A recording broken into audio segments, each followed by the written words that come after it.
saluda Luis Méndez Urich y estaré con ustedes para ofrecerle detalles de lo que ha sido noticia en el mundo durante las últimas horas. A continuación, nuestros titulares. Israel lanza ataques en Damasco, la capital siria, que afectan el Palacio de Gobierno y la sede del Ministerio de Defensa, mientras promete proteger a los drusos en cualquier zona de Siria. La ofensiva marca una escalada en la tensión de Israel contra el gobierno sirio de Ahmed al-Shara. El Ministerio de Defensa ordenó el retiro de las tropas de Sueida, un bastión ruso en el sur de Siria. Al menos 21 personas murieron como consecuencia de una estampida en uno de los centros de ayuda humanitaria en el sur de Gaza. Sobrevivientes del hecho responsabilizan a las fuerzas israelíes de provocar la huida por el lanzamiento de gases lacrimógenos, mientras que la Fundación Humanitaria para Gaza señala que hubo agitadores entre la multitud. En Cuba, el gobierno de Miguel Díaz-Canel informó que aceptó la renuncia de Marta Elena Feitó al cargo de ministra del Trabajo luego de sus polémicas declaraciones en las que negó la existencia de mendigos en la isla durante una intervención en la Asamblea Nacional del Poder Popular. Tenemos reporte desde la mayor de las Antillas.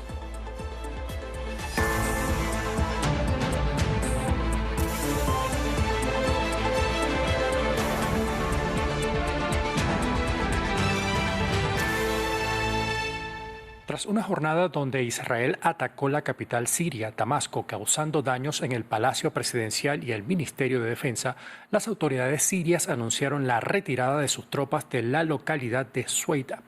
La escalada, que abre un nuevo foco de tensión en Medio Oriente, generó que el gobierno iraní condenara el ataque, mientras que el secretario de Estado, Marco Rubio, refirió que las partes en Siria acordaron medidas para poner fin a los enfrentamientos. Todo esto ocurre cuando las autoridades sirias y algunos dirigentes drusos anunciaron un segundo alto el fuego este miércoles, luego de no cumplirse el alcanzado el pasado martes. De acuerdo con el Observatorio Sirio de Derechos Humanos, al menos 300 personas han muerto desde que comenzaron los enfrentamientos. Veamos más en el siguiente informe. El ejército sirio afirma retirarse de la ciudad de Sueida, una salida que sigue el segundo alto el fuego anunciado en menos de 48 horas. Un cese a las hostilidades que recibió el visto bueno de uno de los principales líderes religiosos drusos de la ciudad. Se han acordado los siguientes puntos para un alto al fuego, con el fin de garantizar la seguridad y la plena integración de la provincia en el Estado sirio.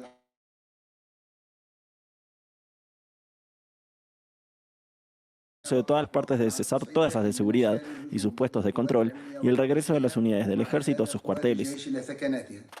Cientos de personas murieron en los combates que comenzaron el domingo entre drusos y beduinos, mientras que el ejército sirio, que entró oficialmente para restablecer la calma, ha sido señalado de luchar junto a las tribus beduinas. Según el Observatorio Sirio de Derechos Humanos, una ONG con sede en Londres, decenas de civiles drusos han muerto a manos de las fuerzas gubernamentales sirias, lo que es motivo de preocupación en las altas esferas. Pero Estados Unidos, que ha levantado todas las sanciones contra el gobierno sirio de Ahmed al-Shara, confía en que el gobierno sirio hará todo lo posible para detener la guerra. Hemos estado en contacto con ellos durante toda la mañana y la noche, con ambas partes, y creemos que estamos en el camino hacia una verdadera desescalada y luego, con suerte, la reanudación de la ayuda a Siria para reconstruir su país.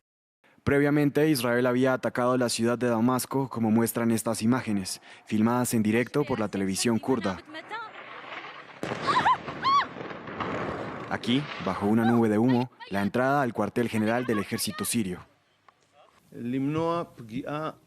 Queremos evitar daños a la comunidad drusa, con la que mantenemos fuertes y estrechos lazos, a los ciudadanos drusos aquí en Israel. Al mismo tiempo, el ejército israelí está reforzando sus tropas en la frontera con Siria y afirma haber impedido que una docena de sospechosos se infiltraran en su territorio. En la Franja de Gaza, al menos 20 palestinos murieron cerca de un centro de distribución de ayuda humanitaria. La cuestionada Fundación Humanitaria de Gaza, apoyada por Israel y financiada por Estados Unidos, afirma que las muertes fueron producto de una estampida, asegurando que hubo agitadores dentro de la multitud. Por su parte, las autoridades sanitarias gazatíes indican que las personas murieron por asfixia, producto de gas pimienta lanzado en contra de la población. Con esta tragedia se eleva el número de muertos en las inmediaciones de los puntos de entrega de alimentos que las Naciones Unidas registra en al menos 875 personas desde el pasado mes de mayo. Para decenas de palestinos, encontrar comida en Gaza es una tarea mortal cada día. Quienes sobreviven a la visita de los puntos de ayuda alimentaria a menudo terminan con las manos vacías. Recientemente se viralizó un video de un niño de 12 años en Gaza que comió arena después que unos ladrones le robaran la ayuda. Transcurrido un mes de aquel suceso, habla del hambre que enfrenta su familia en este reportaje. Un niño en Gaza desesperado come arena mientras pide harina.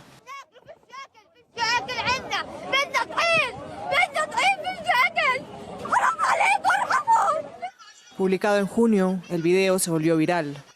Una muestra desgarradora de la desesperación y el hambre en el enclave. Fui al centro de distribución de ayuda y conseguí harina, pero luego unos ladrones me la robaron y lloré mucho porque no teníamos comida. El hambre es una batalla diaria para Mohammad, de 12 años. Su vida en el norte de Gaza se centra en la búsqueda de comida y agua. Lleva 21 meses sin ir a la escuela.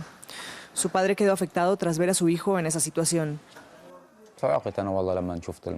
Cuando vi el vídeo, honestamente quedé en shock. Le dije, tu seguridad lo vale todo. Rezo a Dios para que esta tragedia termine, para que podamos vivir una vida en paz, con harina, comida, bebida y con dignidad. Después de grabar, el periodista que habló con Mohammad recolectó algo de dinero para su familia. Lograron comprar un poco de harina en el mercado negro. Solo deseo que la guerra termine, que tengamos algo para beber y comer, que podamos aprender, que podamos estudiar. Las autoridades de Gaza afirman que desde finales de mayo más de 800 personas han sido asesinadas y miles han resultado heridas al intentar acceder a la ayuda. Fue entonces cuando comenzaron a operar los polémicos puntos de distribución de ayuda financiados por Estados Unidos y gestionados por la polémica Fundación Humanitaria de Gaza. El miércoles se produjo una estampida mortal en uno de los sitios de distribución de alimentos del grupo en Han Yunis. La ONU y las principales agencias de ayuda internacional se han negado a trabajar con la institución, afirmando que no se adhiere a los principios humanitarios. En Bogotá, los países del Grupo de la Haya, creado en respuesta a la grave crisis humanitaria en la Franja de Gaza, llegaron a un acuerdo final tras la cumbre llevada a cabo en la capital colombiana. Allí se han comprometido a impedir el suministro de armas y municiones a Israel por el riesgo que sus acciones suponen para las perspectivas de paz y seguridad en la región. Más temprano, nuestra periodista Rosa Pérez Masteu nos ofrecía detalles en el siguiente informe. Como bien comentas, la suspensión del comercio de armas con Israel es la principal medida que se ha adoptado en esta declaración final de la Cumbre de la Haya, así como la revisión de los contratos públicos para que no financien la ocupación ilegal de los territorios palestinos, o también el cumplimiento con el derecho internacional para colaborar con la justicia para que los crímenes de la ocupación no queden impunes, la justicia nacional y también la internacional. Ahora bien, ¿qué países han puesto su nombre, digamos, negro sobre blanco en esta declaración? La verdad es que un tercio de los reunidos aquí en esta cumbre, los que han firmado esta declaración conjunta son Bolivia, Cuba, Colombia, Indonesia, Irak, Libia, Malasia, Namibia, Nicaragua, Omán, San Vicente y las Granadinas y Sudáfrica. Como ven, grandes ausencias de aquí de la región, como por ejemplo Brasil o Chile. Tampoco está Argelia o Qatar, Líbano, Egipto, ni tampoco China, ¿no? Sin embargo, los organizadores o los países impulsores de esta iniciativa señalan que varios estados se pueden añadir en las próximas semanas cuando estudien cómo encajar esta declaración con sus legislaciones nacionales, y que esto es solo el principio de un cambio de paradigma para pasar de la condena, de la retórica, a la acción para detener, como decíamos ayer, lo que aquí hay consenso en llamar genocidio de la población palestina. El gobierno de Benjamin Netanyahu está sufriendo después del abandono de dos partidos integrantes de su gabinete esta semana. El primero fue el partido ultraortodoxo Judaísmo Unido de la Torá, que abandonó el gobierno y la coalición parlamentaria el lunes. El segundo fue el partido Shas, representante de los sefardíes ultraortodoxos. Este último solo abandonó el gobierno. Los partidos se alejan del gobierno debido a desacuerdos sobre una propuesta de ley que pondría fin a amplias exenciones para los estudiantes religiosos en el alistamiento militar. El informe es de Aitor Chavarri. La coalición de Benjamin Netanyahu se tambalea. El gobierno del primer ministro israelí sufrió un duro golpe el miércoles cuando el partido Shas, representante de los sefardíes ultraortodoxos, anunció que abandonaba el Ejecutivo, aunque no la mayoría parlamentaria, lo que deja al Premier con una mayoría exigua en el Knesset. Pocas horas antes, el partido ultraortodoxo Judaísmo Unido de la Torá también abandonó a Netanyahu. Si bien esto no amenaza de inmediato al gobierno, podría causar al Premier israelí complicaciones en el futuro. Los dos partidos abandonan el gobierno debido a desacuerdos sobre una propuesta de ley que pondría fin a amplias exenciones para los estudiantes religiosos en el aislamiento militar. Se le había advertido al primer ministro que si no se lograba ningún progreso en la legislación que eximiera a los estudiantes de yeshiva del servicio militar a principios de junio, se tomarían medidas importantes contra la coalición. Desde el Likud, partido de Benjamin Netanyahu, el presidente del Comité de Asuntos Exteriores y Defensa del Parlamento israelí, Yuli Edelstein, abogó por la unión del gobierno. Desde aquí hago un llamamiento a los miembros de la Knesset de las facciones haredíes. Este no es el momento de disolver el gobierno. El futuro del país no está sujeto a maniobras políticas en un momento en el que los desafíos políticos y de seguridad que enfrentamos son numerosos y más existenciales que nunca. Las conversaciones para modificar la ley de reclutamiento se han intensificado en Israel en los últimos meses, lo que ha aumentado la presión sobre el gobierno. Un gobierno que se formó en diciembre de 2022, en coalición con una alianza entre el partido derechista Likud de Netanyahu, los partidos de extrema derecha y los representantes de los ultraortodoxos. Hay nuevos hallazgos en torno al accidente del avión de Air India sinistrado el pasado mes de junio. De acuerdo con una publicación del medio The Wall Street Journal, una grabación de la cabina entre los pilotos de la aeronave refiere que el cambio en el interruptor de paso de combustible a la posición de corte luego del despegue de la aeronave pudo haber sido intencional. La publicación se presenta semanas después de que un informe de la Oficina de Investigación de Accidentes Aéreos revelara que la aeronave se quedó sin combustible. El siniestro se registró cuando un avión que cubría la ruta entre Ahmedabad y Londres se estrelló tras su despegue, causando la muerte de 260 personas. Cuba vive una semana legislativa con comisiones y sesiones de la Asamblea Nacional. En medio de las discusiones ha tenido que dimitir hasta la noche del martes la ministra del Trabajo, Marta Elena Feitó. La ya exministra afirmó que en Cuba no hay mendigos sino personas disfrazadas, unas declaraciones que han causado gran rechazo tanto en la sociedad civil como en el oficialismo. Para conocer más, veamos el siguiente trabajo del nuestro corresponsal en La Habana, Luis Muñoz. Rendición de cuentas en Cuba. Este martes en la noche dimitió la ministra de Trabajo y Seguridad Social, Marta Elena Feitó. Una renuncia que fue aceptada por el Partido Comunista y el Consejo de Estado, pues estos en un comunicado aseguraron que la ministra le había faltado transparencia y objetividad en sus declaraciones. Esto ocurre después de que el lunes, en una comisión del Parlamento cubano, la ministra asegurara, entre otras cosas, que en Cuba no hay mendigos sino personas disfrazadas. Y aunque en un primer momento este comentario pasó inadvertido en sede parlamentaria, la indignación creció entre la sociedad civil, pero también entre el oficialismo, y durante todo el martes fue un tema recurrente en las calles cubanas. También reaccionó de forma rápida el presidente de Cuba, Miguel Díaz-Canel, quien aseguró que reprobaba los comentarios, aseguró también que el fenómeno, como se conoce en Cuba, de personas deambulantes existe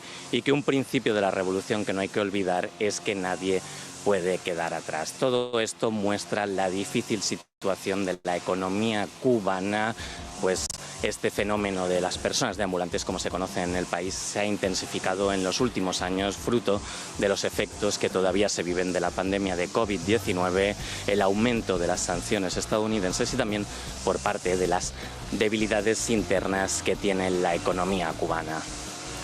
Cambiamos al fútbol. Este miércoles, Lamine Yamal renovó su contrato con el Fútbol Club Barcelona. La figura del combinado catalán, quien cumplió 18 años hace apenas 3 días, rubricó su nuevo vínculo con el club.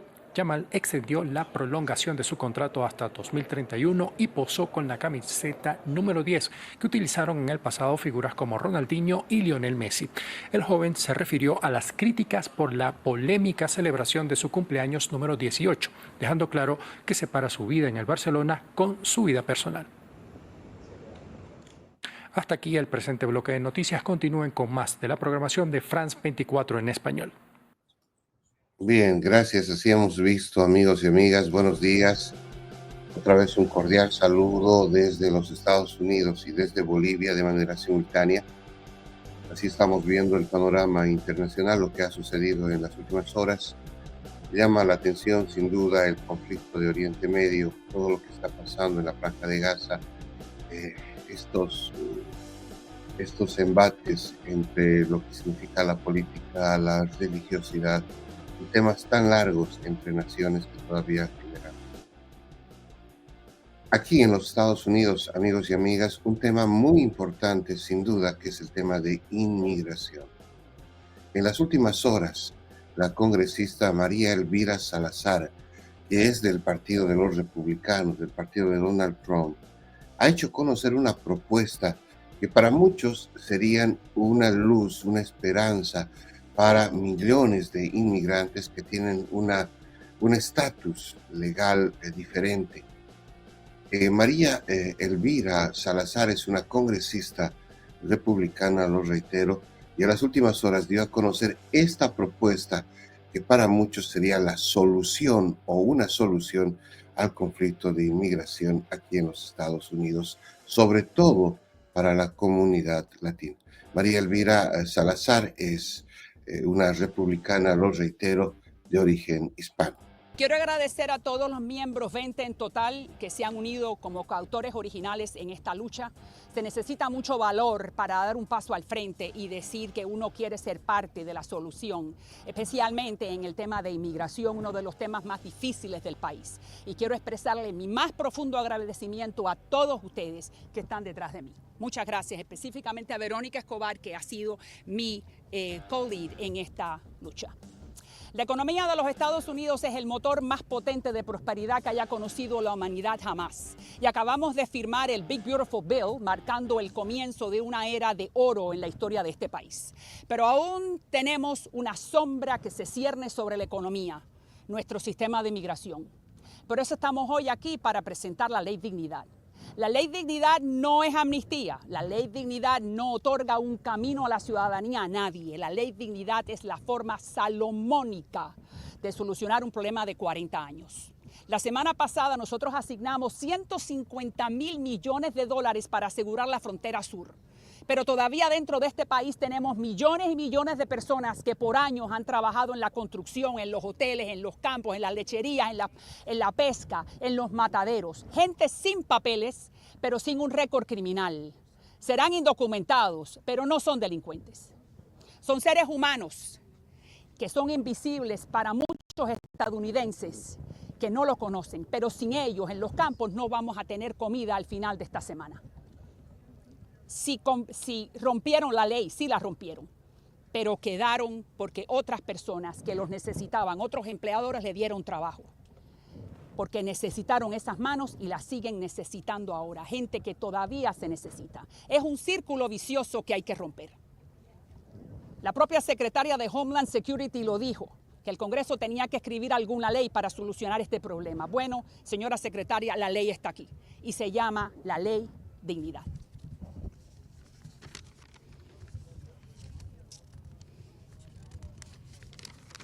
Ya no hay que estar siguiendo elegir entre amnistía o deportación. Es dignidad y así es como funciona. Cualquier indocumentado que haya estado en los Estados Unidos por más de 5 años, que no tenga antecedentes penales, que trabaje y pague sus impuestos, puede salir de la sombra y solicitar el estatus dignidad. Eso significa que va a pagar una multa, que va a comprar su propio seguro médico, sin acceso a ningún programa federal y va a contribuir en un 1% de su salario a la tesorería del país. A cambio, no será deportado. Puede regresar a su país para ir a la Navidad o para enterrar a su madre. Y después regresar a los Estados Unidos para seguir trabajando y pagando impuestos. Esta ley promete una vida digna en la tierra prometida. Punto. Ahora quiero dirigirme al presidente de los Estados Unidos, el señor Donald Trump. Querido señor presidente, el mismo Dios que se lo salvó a usted de la muerte en Pensilvania hace solamente un año y que le puso de vuelta en la oficina oval en contra de todo pronóstico, es el mismo Dios todopoderoso al que millones y millones le están rogando hoy por dignidad, no por amnistía. Señor presidente, yo sé que usted puede ser para inmigración lo que Lincoln fue para la esclavitud y Reagan para el comunismo. Usted es un hombre de negocios que entiende que nuestra economía necesita una fuerza laboral confiable en áreas donde otros estadounidenses no quieren participar. Usted detuvo a Irán en seco, evitó que China siguiera robándose nuestros trabajos. Le quitó el oxígeno económico a Maduro y firmó la ley del BBB el día en que usted quiso y usted decidió. Por eso yo sé y yo creo que usted ha sido llamado para esto, para solucionar este problema de 40 años con una sola firma, la suya. La dignidad humana es uno de los 7 pilares del conservadurismo estadounidense. Por eso, señor presidente, el ojo de la historia está sobre nosotros. Algunos de los momentos más vergonzosos de nuestro pasado se relacionan con la forma en que hemos tratado a los inmigrantes que no son criminales. Y estamos en uno de esos momentos. Si nos equivocamos, las generaciones futuras pagarán el precio de la vergüenza. Pero si lo hacemos bien, los Estados Unidos seguirán liderando en libertad. Y usted habrá sido el comandante en jefe en ese momento. Bien, así estamos escuchando. Buen día, Miroslava, qué gusto, qué bien que estés. ¿Cómo estás? ¿Qué dices? Buen día, qué impresionante, ¿no? Además, el mensaje claro cuando se habla de esto frente al Capitolio, o sea, y la palabra dignity, o sea, dignidad en los letreros en la parte de atrás. Bueno, esta propuesta de ley, esta ley que está siendo presentada, entiendo que fue originalmente presentada el 2023, pero realmente ahora es el momento adecuado, como decía, ¿no? La senadora. Sí, la congresista María Elvira Salazar es republicana, es parte del equipo incluso de Donald Trump. Ella ha estado muy activa haciendo campaña por él. Obviamente como republicana, pues incide más que ella presente esta ley, la ley dignidad, que básicamente se resume en sacar de la sombra, como ella dice, a millones de inmigrantes que en este momento pues viven en temor, porque no pueden viajar, no pueden salir, tienen temor a la deportación. ¿Qué es la ley dignidad? Ella lo ha resumido muy fácil. Aquellas personas que viven más de 5 años en los Estados Unidos y no tienen récord criminal, es decir, que no han cometido ningún delito, pagarían una multa y luego pagarían el 1% cada año pagarían el 1% de sus ganancias a los Estados Unidos como una especie, pues yo pienso, de impuesto o de tributo, pero ya tendrían la posibilidad también de viajar, de poder viajar, ver a sus seres queridos, volver. Bueno, es trascendental. Claro. Y ahora lo que hay que esperar es, veremos qué dice claro. Trump, qué dice Te leo un poco lo que dice en El País, ¿no? El periódico de España. Dice, la llamada Ley Dignidad, presentada originalmente en 2023, abarca un amplio espectro de temas que incluyen seguridad fronteriza, empleo y economía, pero tiene como eje central una vía para que algunos inmigrantes puedan legalizar su estatus por los próximos 7 años. Para esto tendrían que haber permanecido más de 5 años en el país, no tener antecedentes criminales y pagar una indemnización de $7,000 al gobierno estadounidense. La propuesta no ofrece una vía para hacerse ciudadano estadounidense ni permitiría que los beneficiarios reciban prestaciones federales. Correcto. Pero hay que subrayar, ¿no? Es una propuesta. O sea que todavía se le está mandando, está ingresando al Capitolio. La Cámara de Representantes y el Senado tienen una lógica diferente en muchos casos. En la Cámara de Representantes, Trump tiene más oposición, por así decirlo, mientras que en el Senado tiene mayoría casi absoluta, ¿no? En decisiones. En ese contexto está entrando la ley. Se me hace que es un poco estratégico, ¿no? No creo que los opositores en este momento no planteen algo que tal vez no es tan del agrado de Trump, ¿no? Entonces puede ser que sí sea algo estratégico que se esté haciendo de esta manera, pero también ella está, hemos escuchado hablando y convocando a Trump que asegura, ¿no? O sea, es el momento de que él pueda dar este paso, del que pueda dar esta señal tan necesaria para evitar precisamente esas imágenes tan crudas que se han dado en las últimas semanas, incluso meses del ICE. Sí, sí, no sería sin duda que es una luz al final del túnel. Ojalá que esto prospere, porque ella lo ha dicho, son millones y millones. Ahora, hay muchos datos, una cifra, bueno, hay una cifra de millones que en realidad pues nadie sabe a ciencia cierta, porque muchas personas han ingresado de manera ilegal realmente por la frontera, sin ningún tipo de visas, etcétera. Entonces, esa gente nunca se ha podido cuantificar en los Estados Unidos. No sabemos cuánta gente realmente ha entrado de esa manera. Algunos al entrar se entregaban a migración y pedían un farol humanitario. Y es ahí que salen los famosos TPS, que son el estatus de protección temporal, ¿no? No, y la situación, a ver, sácame un cacho de duda, ¿no? Aseguran que incluso aparecieron anuncios pagados por los demócratas en las carreteras, donde ponían fotos de los legisladores cubanos, americanos locales como Salazar, Carlos Jiménez y Mario Díaz Balart, que es el secretario de Estado, Marco Rubio, con un mensaje que decía traidores. Sí, sí, sí. Obviamente, no te olvides, Marco Rubio ha sufrido una anticampaña muy dura. Incluso hay medios de comunicación que lo han criticado abiertamente.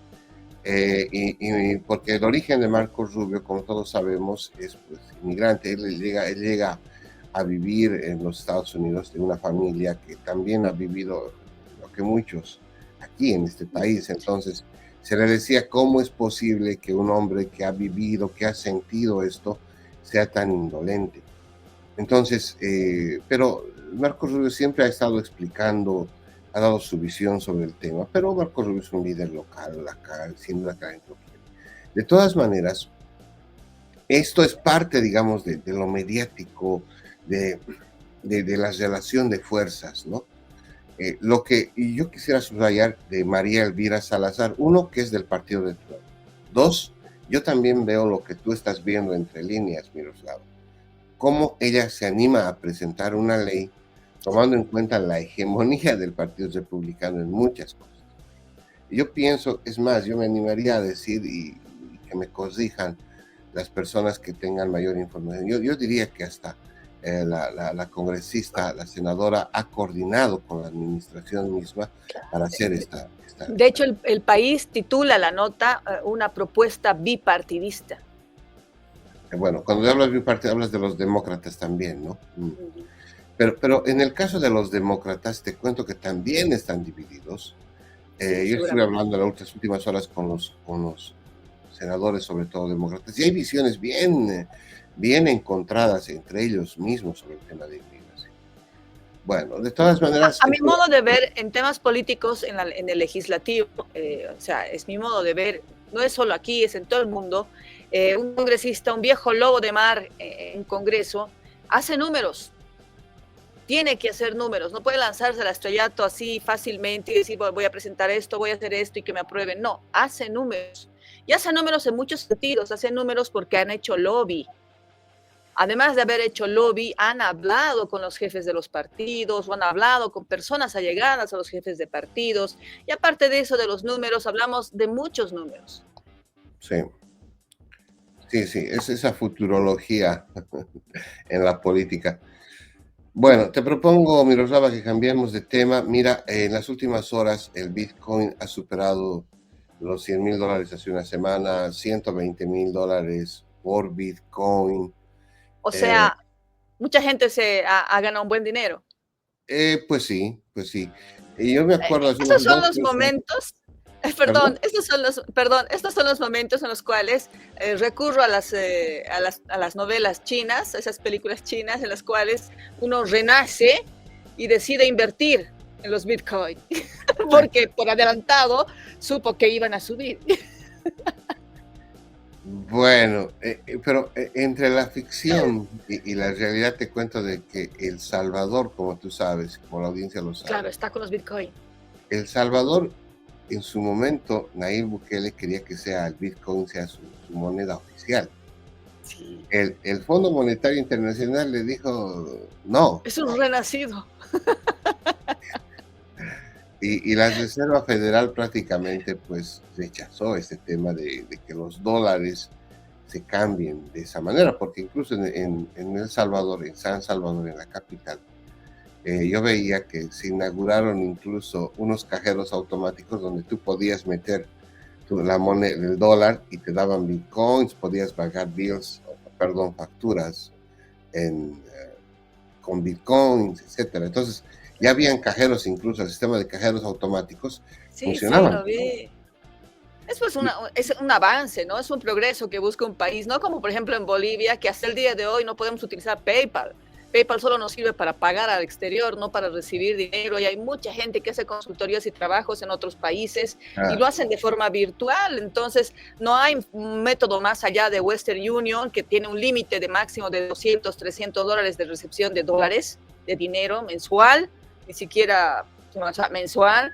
Y otras agencias que están funcionando a media máquina porque también tienen límites de dinero de recepción. Es pues una pena. O sea, si estamos hablando en este país de que no existe, digamos, fuentes de trabajo, hay más desempleo, todo sube de precio, tampoco hay las vías que el gobierno haya dado para que nosotros, o sea, podamos de alguna forma sobrevivir.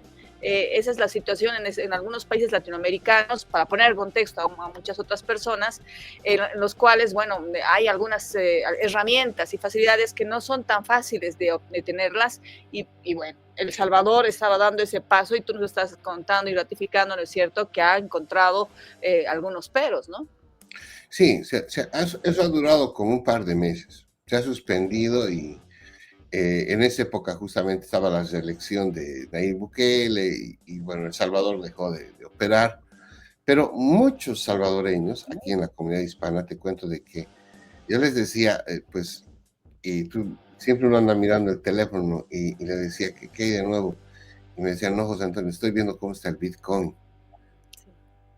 ¿Por qué? Le digo, mira, hay esta aplicación, y todos el otro miraban Claro. si subía, no subía. Ajá, sí. Si habían perdido o no perdido su plata. Entonces, mira, yo conozco gente que a mí me querían ofrecer hace unos años un Bitcoin en 28, 30 mil dólares, un Bitcoin. Hoy en día, ese Bitcoin, yo digo, ese Bitcoin vale más de 100 mil dólares. Y mira, esta nota de la televisión alemana, que quiero invitarles a que veamos todos, habla justamente de cómo el Bitcoin ha subido en el tiempo y cómo ahora ya el tema de las criptomonedas es una realidad. O sea, no podemos pararla y hay que pensarlo muy bien. O sea, si bien es cierto, el mundo ahorra en oro o en dólares, el Bitcoin está dando mucho que hablar. No, ya. El Salvador ha ganado 443 millones de dólares con el aumento de la cotización del Bitcoin. Hace casi 4 años, la criptomoneda empezó a ser adquirida por decisión del presidente Nayib Bukele. En septiembre de 2021, esa nación centroamericana que no tiene moneda nacional se convirtió en el primer país del mundo en comprar y poner a circular legalmente el Bitcoin a la par con el dólar. Pero a pesar del empeño de Bukele, solo 8 de cada 100 salvadoreños reportaron haber utilizado el Bitcoin en 2024, según el Instituto de Opinión Pública de la Jesuita Universidad Centroamericana. El trabajador Gerardo Morán, a sus 20 años, ahorra cada mes en Bitcoin una parte de su salario y ya tiene su propio automóvil. Como unos $200, y lo hacía mediante una billetera de Bitcoin, o sea, no tuve que ir al banco a depositar ese dinero para poder hacer la transacción, sino que incluso en eso dentro de Bitcoin nos ayuda a ser todavía más ágiles en ese aspecto, porque yo simplemente le decía, mira, ahí te voy a mandar lo de este mes, y ya le llegaba a él en cuestión de segundos. En diferentes puntos de El Salvador existen escuelas que instruyen sobre las ventajas de la criptomoneda.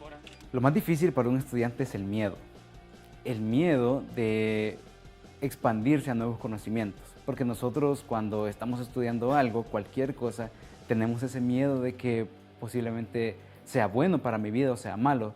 Entonces, a los estudiantes les cuesta bastante comprender el por qué ellos van a utilizar Bitcoin y si es de beneficio para su vida.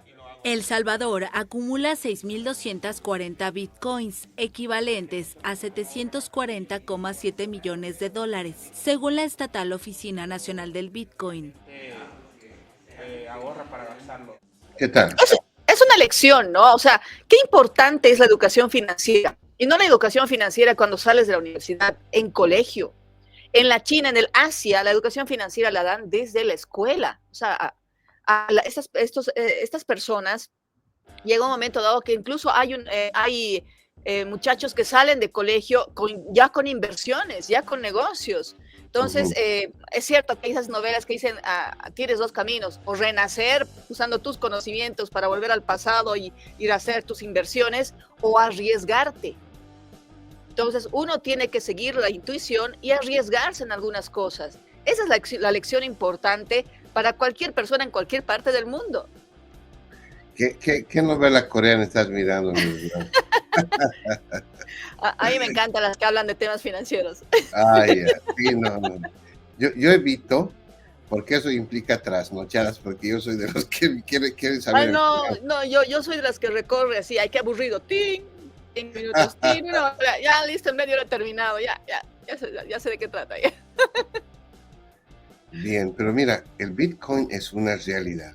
Cómo la gente en el planeta también se las ingenia y perfora los tradicionales sistemas del dólar, del oro, de la bolsa común. Hoy en día el Bitcoin, amigos, amigas, ya es toda una realidad. Yo no sabía esto de escuelas en El Salvador que te enseñan, Dios. Yo te cuento de acá en Bolivia, mi hermano, justo en pandemia, porque la mayoría en mi casa son independientes, entonces en pandemia todos empezamos a ver consultorías, qué hacemos, qué no hacemos, y mi hermano se introdujo en estos temas y creó, o sea, habían grupos de chicos, de personas así en la ciudad que se reunían virtualmente para poder aprender un poco más cómo utilizar este sistema. Entonces él nos ha explicado y para mí era chino. Pero en ese entonces, como que a veces al principio tú lo nuevo no lo adoptas de una forma rápida, ¿no es cierto? Si no ves, si no hay algo visual que muestre que realmente es algo que te va a beneficiar. Entonces hay gente que toma riesgos, a veces te estafan, a veces no. Entonces yo creo que lo mejor siempre es educarse, leer, buscar información y de esa forma, ya informado, perder el miedo y arriesgarse. En eso consiste el mundo de los negocios. Bien, sí, yo comparto contigo esa reflexión. Bueno, ¿cuántos años te gustaría vivir, Miroslava? Lo suficientes para no ver la degradación, podríamos decir, de la salud, ¿no? Uno de los temas más delicados, incluso para mí mentalmente, es el tema de la salud. El tema de la salud es realmente muy importante. Puede pasar cualquier cosa menos una enfermedad. Una enfermedad es muy complicado. Desastres naturales y enfermedades. Te cuento de que el atleta más longevo, es decir, que tiene más años. ¿35? 114 años ha vivido este hombre. ¡Wow! Pero haciendo atletismo, o sea, seguía haciendo deportes. Haciendo atletismo, se dedicaba a hacer. Era un atleta de marcha, trotaba, corría. Y él ha fallecido, pero de una forma muy paradójica. ¿Por qué? Un accidente de auto. Le ha quitado la vida. Veamos esta nota. Ya, veamos. La nota vamos a ver. Yo dije, wow. Bueno, mira, ahí está la nota del atleta con más años que ha perdido la vida hace poco. Adiós a Fauja Singh, considerado el corredor de maratones más viejo del mundo. El atleta nacido en India y de nacionalidad británica falleció el lunes tras ser atropellado por un vehículo en el estado de Punjab. Singh nunca pudo presentar un certificado de nacimiento, pero su familia asegura que nació el 1 de abril de 1911, cuando India aún pertenecía al Imperio Británico. Por la falta de documentación, el libro Guinness de los Récords no pudo concederle el título oficial de maratonista más viejo del mundo.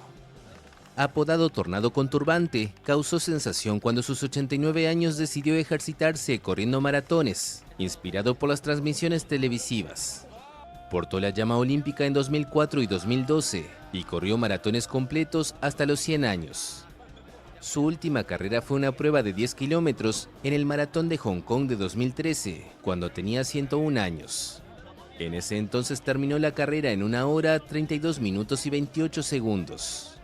El primer ministro de India, Narendra Modi, lo calificó como un hombre extraordinario por su personalidad única y por la forma en que inspiró a la juventud. 114 años, el reporte de la AFP. Bueno, yo te digo algo al respecto, ¿no? El tema de, por ejemplo, la salud, el tema de poder hacer estas actividades como la hizo este ciudadano inglés, que es de raíces hindús, es el hecho de tu poder mental. Yo, por ejemplo, estoy leyendo ahora, no sé si has leído Joe Dispenza. Joe Dispenza habla precisamente de la neurociencia y habla también de estos temas en el sentido de cuánto tú puedes llegar a sanar y cuánto tú puedes llegar a hacer contigo, con tu cuerpo, por el tema mental. O sea, si tú realmente crees que estás sano, puedes hacer el esfuerzo y seguir haciendo algo. Pero si tú crees que estás enfermo, es obviamente tu cuerpo lo asimila, ¿no? Entonces esto reproduce un poco más. Es impresionante que una persona así haya tenido el ímpetu para poder llegar a más de 100 años y seguir cumpliendo uno de sus sueños y algo que ha sido parte ya de su vida, ¿no? Hacer maratones, correr. Lamentable que haya sido atropellado. Me imagino que la familia e incluso su comunidad se ha debido sentir muy dolida al respecto. Sí, 114 años, lamentablemente nunca pudieron constatar, por eso no hay un registro en el récord Guinness, pero todo el mundo lo conocía a él. Cuando digo todo el mundo me refiero a su entorno y sobre todo Sí. a su Teresa, ¿no? Pero más Alguna vez vi notas sobre él y su edad, sí, lo reconocí en cuanto vi el video. Pero pienso que lo más destacable de este señor que ya partió es el hecho de que, pese a su edad, de ser un hombre avanzado en edad, practicaba deporte, tenía esa disciplina, esa fortaleza. Yo pienso que eso es lo más notable de él, ¿no? Y qué pena, mira, de una manera tan poco, no sé cuál es el término adecuado, un accidente de auto le quita la vida.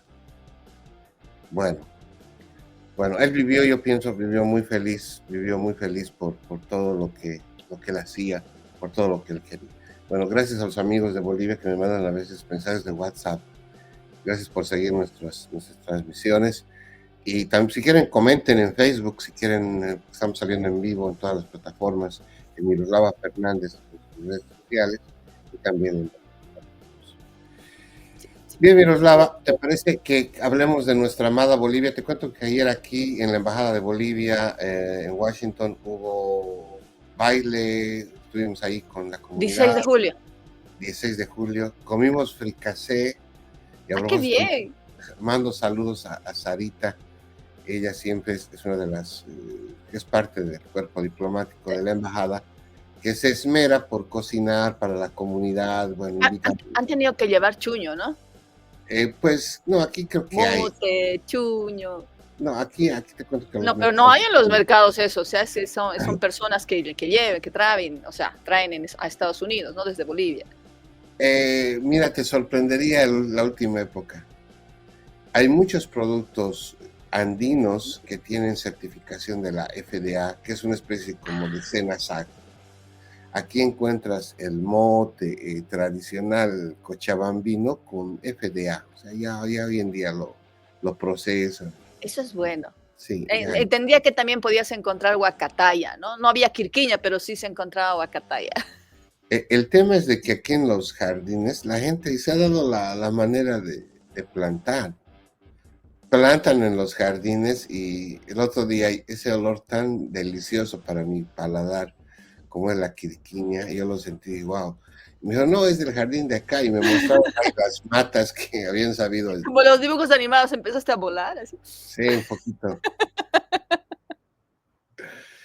Y bueno, ahí estuvimos y bueno, pues gracias a la Embajada de Bolivia en Estados Unidos, están ellos siempre tratando de revalorizar estas fechas de unión, Es cierto, hay problemas en el país y aquí los bolivianos, créeme que también lo sentimos, porque todos siempre tenemos familiares, nexos, entonces pues preocupados por lo que pasa en Bolivia, por la coyuntura. Cuéntanos, nos has mandado... Empezaremos por lo bueno, hablaremos bueno, el presidente del tribunal, el presidente interino, porque él es vicepresidente, asume la presidencia del Tribunal Supremo Electoral, Óscar Hassan Teufel, ha informado que la Organización de Estados Americanos, la OEA, el Parlamento del Mercosur, el UNIORE, CAPEL, COPAL y otros organismos internacionales, también nacionales, participarán como observadores en las elecciones generales de este 17 de agosto. Esa es una muy buena noticia. Viene la OEA, viene el Parlamento del Mercosur, viene toda la delegación de UNIORE, va a venir CAPEL y vienen varios otros observadores de organismos como COPAL, la conferencia que agrupa partidos políticos, viene un grupo nutrido de República Dominicana y hay muchísimos observadores nacionales, empezando por la red Observa Bolivia, que se han acreditado para participar en este proceso. ¿Esto da garantías de transparencia? Por supuesto, por supuesto. Desde el tribunal estamos dando todas las posibilidades para que quien quiera observar y acompañar el proceso lo haga. No tenemos nada que ocultar porque no hay nada oculto. Si me permite, presidente, en relación a lo que usted acaba de mencionar, no hay nada que ocultar. También las misiones están al tanto de todo este proceso, estos tropiezos que se ha sufrido en este proceso electoral con los amparos constitucionales. Por supuesto, con las personas con las que hemos venido hablando, hemos comentado cuál es el escenario nacional, cuáles son las dificultades que hemos confrontado y cómo estamos avanzando de manera decidida en este proceso. Bien, ahí estaba don Óscar Hassan Teufel, que está como presidente en el Tribunal Supremo Electoral ahora, ¿no? Está de visita regularmente. Sí, pero qué importante, ¿no es cierto? Qué impresionante en realidad cómo está pasando tan rápido el tiempo. O sea, resta un mes prácticamente. Claro, es un mes. Con el día de hoy, 17 de julio, 17 de agosto, ya se da el día de la votación. Es un mes que realmente no sé cómo lo asumirán varios alianzas y partidos políticos, porque el trabajo ha sido muy esmirriado. Habían muchas quejas de militantes que aseguraban que no había inversiones, no estaban realizando campañas. Los únicos que más o menos aprovechan espacios de debate y todo lo demás son los candidatos, que por cierto, el Tribunal Electoral hace 2 días atrás incluso ha hecho una advertencia, hasta un comunicado a los organizadores de debates presidenciales, solicitando de que todos tengan la misma oportunidad, que no se invite solamente a unos cuantos candidatos, que todos tendrían que tener la oportunidad de tener un espacio de debate, porque todos tienen también la oportunidad de ganar o perder, pero por lo menos en iguales condiciones, ¿no? Entonces, estos son los espacios, algunas visitas, encuentros con supuestamente alianzas en barrios, en poblaciones. Hay muy pocos candidatos que realizan este tipo de viajes.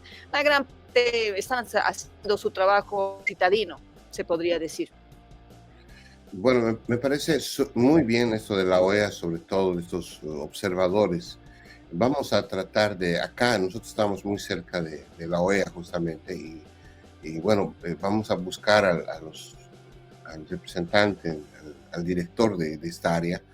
Entiendo que México está manejando, aunque con el cambio de la presidencia ahora de Surinam, que maneja la OEA, pues van a haber seguramente cambios. No sé cómo funciona todavía la mecánica. Sin embargo, vamos a estar hablando justamente hablando sobre el tema de las elecciones de Bolivia para que nos den comentarios sobre cómo la OEA va a hacer esta visita. Te cuento de que también ayer me ha llamado una persona desde Bolivia, y hablaría de memoria, no me acuerdo el nombre, pero lo tengo en el registro en el WhatsApp. Se llama Ríos de Pie, así se ha llamado esta organización. Y bueno, nos han pedido que les hagamos una entrevista porque van a ser igual ellas. Janice Vaca. Sí, correcto. Ella vive en Nueva York. Bueno, la llamada... Pero lidera todo este tema.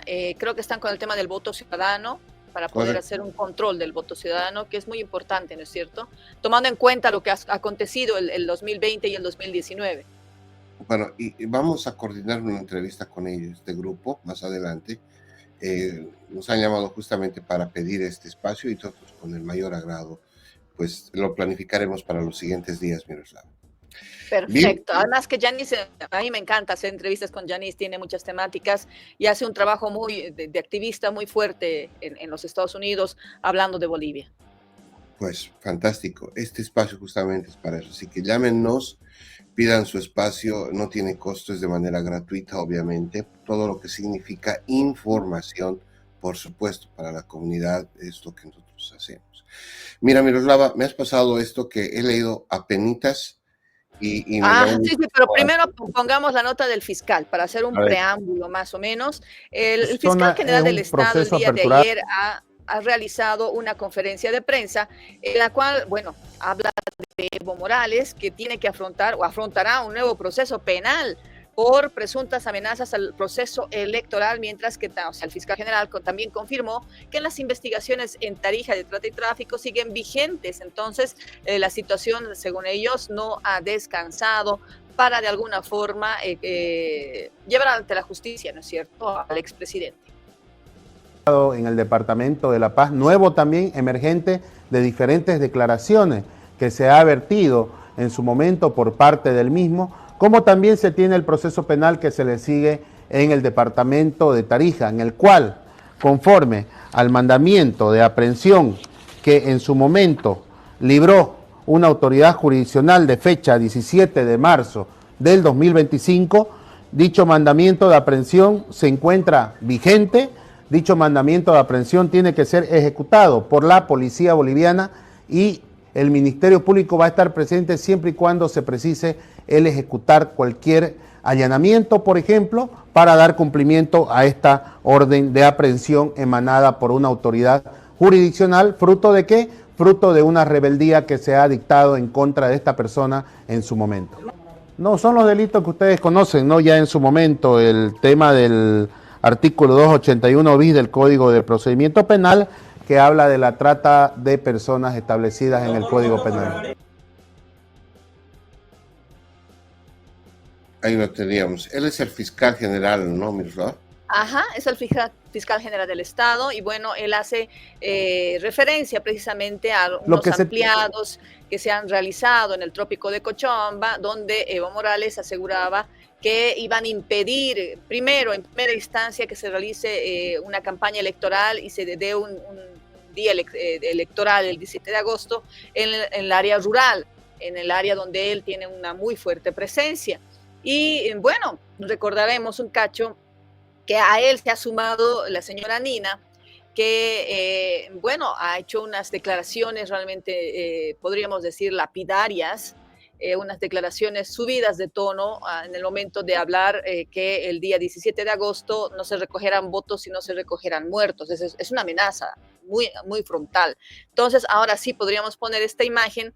Bueno, esto ha traído consecuencias, como diríamos, ya que muchos sectores, diputados, asambleístas y otro tipo de personas de peso, podríamos decir a nivel político, han de alguna forma iniciado, digamos, denuncias en contra de Ruth Yolanda Nina Juchani, y esta es una citación para declarar que tiene que efectuar este viernes acá en Cochabamba. Ella tiene que apersonarse, a dar su declaración respecto a este tipo de delitos, ya que ella estaría instigando y aparte de eso estaría atentando contra el proceso electoral.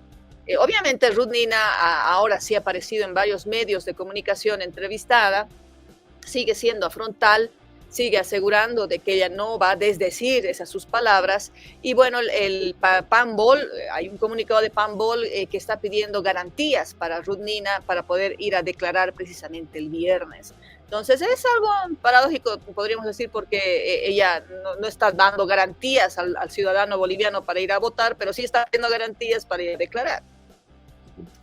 Bueno, las declaraciones de Ruth Nina, yo diría que son hasta ingenuas, porque ella no se ha dado cuenta la magnitud de lo que significa hacer una afirmación de esa manera. Muy a discurso de un mitin político lo hizo, pero no midió el impacto que puede tener en la opinión pública, porque he estado viendo la prensa boliviana y desde los comités cívicos, organizaciones sociales, todo el mundo repudia, porque obviamente Bolivia en esencia es un país democrático. Entonces no puedes venir con bravuconadas por ganar 2 minutos de fama, por pensar de que puedes en el podio llamar la atención diciendo sandeces, llegar a tener estas incoherencias. Y yo pienso que son declaraciones ingenuas de Zunina, y hoy en día le van a tomar factura porque por esta coyuntura mismo, porque Bolivia necesita tener certidumbre. Lo que va a corresponder después de esta cédula de comparendo es su detención. O sea, a mi modo de ver, dime, Miroslav. A mi modo de ver, en política no hay tanta ingenuidad, la verdad. ¿Sí? Yo, más que todo, puedo creer que ella es la punta de lanza de otra persona, ¿no? Entonces, viene a ser una ingenuidad en el sentido de que tal vez no creyó que iba a crecer tanto, sí, pero sí, cuando lo dijo, supo lo que estaba diciendo. Entonces, ella tiene que responder, porque como te dije en días pasados, esto ya me pasó el 2019 con otra persona que hoy es candidata a senadora, que también hizo unas mismas aseveraciones en redes sociales y obviamente también fue criticada, pero no pasó a mayores la situación. Sin embargo, se quedó claro en el mensaje de que no puedes andar diciendo por el mundo de que vas a matar gente, digamos, ¿no? O sea, es obvio que va a haber consecuencias. Entonces, es prácticamente eso, es invitar a sectores que están en contra de estas elecciones a que exista un estado de violencia en el proceso electoral, pero con un fin secundario muy fuerte. Si realmente existiera un día de violencia, el 17 de agosto pasaría lo que pasó el 2019. Tendrían que declarar nulas estas elecciones y tendrían que llamar a otro proceso electoral en el cual obviamente ahí Evo Morales me imagino que intentaría nuevamente ser candidato. Porque en sí, el dolor que se tiene por parte de estos sectores es que no tengan como candidato a Evo Morales. Han intentado hacer alianzas con diferentes partidos políticos, pero es obvio, ningún partido político se va a avanzar de esa forma como para decir, ya saco a mi candidato para que entre tu candidato. Eso no existe. Entonces, es una situación en la cual me imagino, y por eso es también las medidas que se están tomando legales, está tratando de evitar estas elecciones. También han entrado en campaña, entiendo, hace unos días atrás, para garantizar el voto electoral en el exterior. Esas son las cifras que tú lanzabas hace unos días atrás, que va también en este sentido, ¿no? Se está buscando que la mayor parte de bolivianos participen, porque también se ha visorado que es posible que exista ausentismo. Y también se habla de que no hay inversiones en las campañas porque existe ese temor de invertir y de que luego no existan las elecciones como tal el 17 de agosto. Yo que he estado, por ejemplo, en elecciones universitarias, el año pasado han tenido procesos, se han dejado por tierra algunas elecciones y resultados, y habían elecciones para, digamos, un tipo de autoridad que se han dado incluso en 3 ocasiones y es un desgaste terrible. Imagínate por unas elecciones presidenciales. Primero que hay que ver el tema de la normativa, que tendría que ser por lo menos unos 3 a 6 meses más de gobierno de Arce, en el hipotético caso, porque tendrían que nuevamente plantear una nueva programación de recursos, porque Bolivia está gastando millones para estas elecciones del 17 de agosto. Entonces, es un montón de situaciones que podrían desencadenarse si realmente pasa algo este 17 de agosto. Entonces, hay que preservar y tratar de ver de que exista la seguridad suficiente para que el ciudadano vaya a votar. No se quede en casa, sino que vaya a votar. Eso es lo importante. Sí, bueno, sin duda que la participación es parte de los ejes de la democracia y en esa lógica veremos qué pasa. Yo lo escuchaba a don Oscar Hassenteufel en otras entrevistas y él decía que el mayor problema en este momento es el voto en el extranjero. ¿Por qué? Sobre todo por el tema del dólar, por el tema del presupuesto y de la movilización que representa, el costo que representa la votación. En el caso de Argentina, donde la mayor cantidad de bolivianos va a participar o tiene previsto participar, pues igual, o sea, las condiciones, la logística, etcétera, ¿no? Y en el menor país que tiene participantes Bolivia es aquí en los Estados Unidos. Somos como 15.222 los habilitados, la cifra la tengo acá. Entonces vamos a tratar de nosotros ver, pero sabes, Miroslava, no hubo una campaña, digamos, para sensibilizar a la gente, para que se inscriban. No hay Aquí yo plata. te digo, José mira, Antonio, yo he entendido de que no existía presupuesto, incluso peligraba el mismo hecho de que existan elecciones en el extranjero. Han logrado presupuesto, entonces el presupuesto realmente es mirreado, y lo único que se va a poder limitar es contratar el personal que son consultores, entiendo ya, y que este personal trabaje para el 17 de agosto. De ahí hacer una campaña, entendía que era algo complejo. sí, bueno, se puede justificar eso, desde luego que sí, pero podían haber hecho de repente, no sé, en redes sociales. Hay tantas maneras ingeniosas hoy en día que puedes tú dar información. Prácticamente nosotros hemos ido a sacar la información del consulado y he llegado al punto de que el cónsul me decía, pero no soy yo del órgano electoral, no es mi competencia, claro, pero usted representa al Estado boliviano y por tal razón le pide información. Entonces, De hecho, el 2019, te cuento, yo fui, hice cobertura para El Deber en Estados Unidos, a las elecciones. Llegué a 2 recintos electorales en Virginia. Me acuerdo que estuve en Springfield y no me acuerdo cuál era el otro colegio. Hablé con muchas de las personas que estaban trabajando en las consultorías con el Tribunal Electoral, y años después me enteré que nunca les habían pagado. No terminaron de cancelarles. wow. Entonces, me imagino que con ese antecedente hay gente que se toma sus recaudos y la piensa, ¿no? 3 veces antes de acudir a una convocatoria que se hace por parte de nuestro país para estos procesos. Bien, te voy a seguir contando lo que ha pasado aquí con el tema de la inscripción, ¿no? Del padrón electoral, el reempadronamiento, eso. Resulta de que habían para Estados Unidos 8 cupos, si no me equivoco, 4 para Washington y el DMV, y 4 para los consulados que están en los otros lugares, es decir, en Miami, en Houston, en fin, ¿no? En los otros consulados. Pero no había personal. Aquí en el área metropolitana, la idea era que en el consulado funcione al menos 2 mesas. No había el personal. El promedio de salario era como era $30 la hora, que más o menos es un salario promedio técnico para acá, digamos, ¿no? Que no es malo tampoco. Como unos $2,000, digamos, por unos 15 o 20 días. Pero la gente no quería participar. Y los requisitos eran mínimos.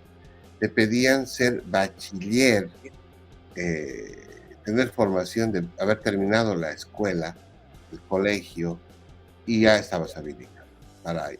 Pero tenías que vivir acá, obviamente, pero yo entiendo de que luego los trascendidos eran de que no aguantaban los que entraban porque la gente los trataba mal, entonces, y protestaban, y denunciaban, y se iban. A tal punto es que solamente en la embajada se terminó de instalar un punto de empadronamiento, y era solamente un funcionario el contratado, porque no había más. Y todo el mundo decía, por favor, con respeto, no le traten mal, que se va a ir, y no hay quien haga el trabajo, no podemos contratar, por favor, por favor. Llama la risa, pero así estaba. Donde yo vi más mesas es en el Robert Lee High School en Springfield. Ahí vi varias mesas, eran por lo menos 5 mesas, creo, o algo así. Y había muchos ciudadanos. De hecho, yo me sentí como en casa porque ni bien ingresé en horas de la madrugada, me quedé por lo menos 3 horas. Me encontré con un montón de amigos. Un montón de personas que se habían ido a vivir ya hace muchos años atrás a Estados Unidos, y bueno, es donde más mesas vi instaladas allá en Estados Unidos. Sí, Springfield, en Virginia, es un lugar muy, muy, muy querido. Bueno, ya se nos está yendo la hora, Miroslava. Vamos rápidamente. Veamos un poquito a los periódicos. Ahí está La Razón. Nina es investigada y Acción Popular amenaza comicios, es lo que te decía. Y el Bolívar ganó por goleada, dice, mi gran equipo Bolívar. Yo soy stronguista. Bueno, nadie es perfecto, Miroslava. Sí, lo mismo digo. El tema de ayer me llamaban y me decían, ay, tu Bolívar está ganando. Yo soy tan malo para el fútbol que no sabía de qué me estaban hablando. Yo digo, ay, y créeme que sentía la alegría, pero no sabía de qué me estaban hablando. Bueno, ganó el Bolívar ahí en la portada de La Razón de La Paz, y el titular principal, Nina es investigada y Acción Popular amenaza comicios. Bueno, el Deber de Santa Cruz, Miroslava, por favor, coméntame un poquito del Deber. Ahí está. Bueno, me olvidé decirte, ayer se hizo una nueva encuesta. El Deber lanzó este miércoles otra encuesta donde marca un duelo cerrado entre Samuel y Tuto. Bueno, tú sabes exactamente qué es lo que pienso de las encuestas, sobre todo cuando no reflejan la realidad en los espacios que son donde más asambleístas van a salir, que son las áreas rurales. Pero tomando en cuenta esto, se está hablando ya de un 21.76% de Doria Medina, luego le sigue con un 20% Tuto Quiroga, luego está Manfred Reyes Villa con un 10%, es una diferencia realmente interesante. Y esto es la novedad, Andrónico Rodríguez baja a un 8%, eso quiere decir que pese a que tiene una estratega español a cargo de su campaña, las nuevas, digamos, la nueva forma de dirigirse al público y de aparecer en medios no le ha funcionado a Andrónico Rodríguez. Andrónico Rodríguez se estaba visualizando como un futuro más o menos presidente y por eso había tanto conflicto, pero con estas cifras estamos viendo que más bien ha caído. Tenemos luego el NGP, que no tiene candidato, que se cayó, que se bajó. Aún así, me imagino que cuando se dio la encuesta era la época en la que todavía había incertidumbre qué pasaba con Dun, pero ya es oficial, Dun no participa de estas elecciones. Y está Rodrigo Paz Pereira y luego Johnny Fernández, y por detrás está Eduardo del Castillo y Eva Copa y obviamente el ADN. Más o menos están tratando de cerrar filas y hablar de que sería entre Samuel Doria Medina y Tuto Quiroga. Sin embargo, como siempre lo digo y lo voy a repetir, nada está dicho hasta el día en que uno va y deposita su voto en el Ánfora. Bien, tú decías de un estratega español para Andrónico. ¿Sabes qué pienso? Igual que cuando contratan la selección boliviana a un técnico de afuera y queriendo entender la realidad del fútbol boliviano en 3-4 meses y todavía le piden que gane. Ascar Gorta fue una excepción en el fútbol, pero en el caso de política pienso que se necesitan más ahí de cientistas, de gente local que conozca más nuestra realidad. Definitivamente. Nos vamos, Miroslava. Gracias, amigos y amigas, por su sintonía. Gracias por compartir. Por el aguante. Por el aguante. Y bueno, pues gracias a la Embajada de Bolivia, que nos han tratado muy bien. Y bueno, ahí estamos. Miroslava, nos vemos mañana. Y que no es publicidad, no es publicidad. Parece, pero no es. Muchas gracias a todos, amigos. Un lindo jueves para cada uno de ustedes y esperamos realmente encontrarnos el día de mañana. Dios mediante. Amen, amen la vida, amen todo lo que están haciendo. Cuando uno hace las cosas con pasión, desde el corazón, salen perfectamente, o al menos como uno lo quiere, sin las expectativas que el resto espera. Gracias a todos. La revista Latino celebra 200 años de creación de Bolivia y para conmemorar esta fecha histórica, premiaremos a los bolivianos de oro en el exterior. La invitamos a una noche inolvidable en la gran gala de presentación de nuestra edición especial Bicentenario de Bolivia. Un encuentro donde el pasado y el futuro se abrazan. Sé parte de este evento que hará historia. 200 años de independencia, mi Bolivia. Cambas, collas y chapacos compartiendo tu canción. ¿Tu campaña está lista para la victoria?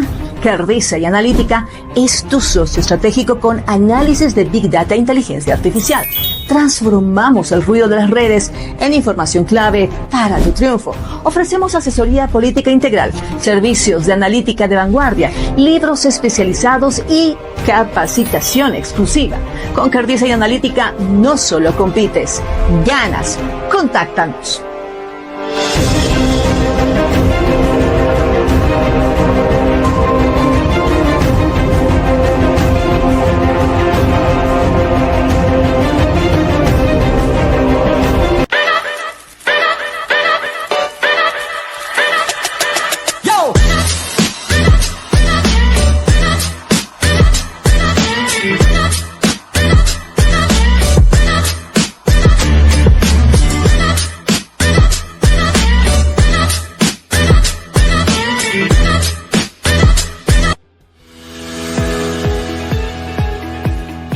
Latinos, el país que construimos, busca destacar lo mejor de la comunidad hispana en Estados Unidos y el mundo.